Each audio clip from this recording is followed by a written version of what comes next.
This is a Moco.Net production. Kung Fu on the NES was a straight-up classic. Armed with a punch and a kick, you had to make your way through 5 levels to save Sylvia. Kung Fu scrolled to the left instead of the usual right. Right off the bat, you can tell you're in for something different. In each level, an unending swarm of enemies come at you from both the left and the right sides of the screen. Kicking them will defeat them, and punching nets you more points, possibly because punching has a shorter hit range. At the end of the level, a boss appears. Lose, and you hear the classic Nintendo laugh. As a kid, that laugh stuck with you in your worst nightmares. Each level introduces new enemies. For example, level 1 was just regular enemies. Level 2 had balls drop down that turned into dragons and snakes. Level 3 has small enemies that you have to duck down to defeat.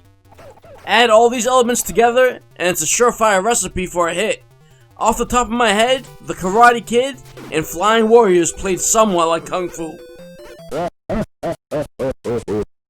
Let's cut to the chase. StuntMan Ignition is the definition of a video game. I emphasize, pure video game. You have your set of rules for every level, a combo meter, and a high score.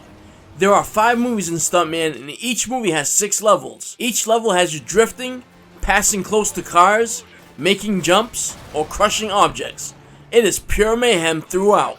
The fun comes in when you try to combo the whole level. To keep your combo meter, you have to come close to objects or walls. Drift. If you're on a motorcycle, popping a wheelie will keep it going as well. If you pull it off, you get the highest score, 5 full stars. Every movie is pretty different from the next.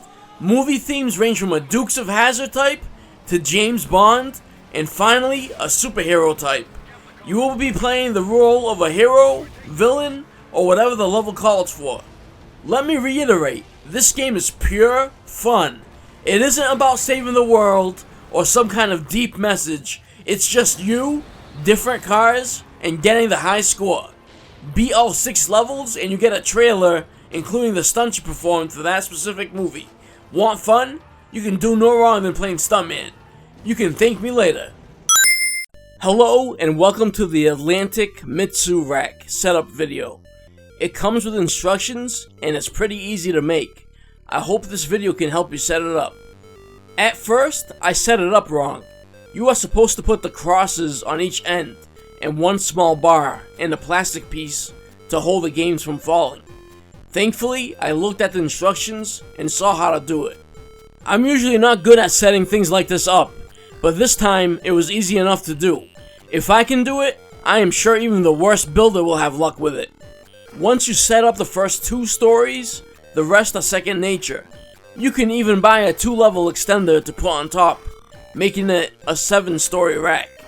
The extender retails for about $12 shipped. Overall, I am pleased with it. It holds over 90 Blu-ray cases, and you can buy it from Amazon for $20. Quite cheap for the price. Thanks for watching. If you like what I'm doing, please like and subscribe. I really appreciate it, and stay tuned.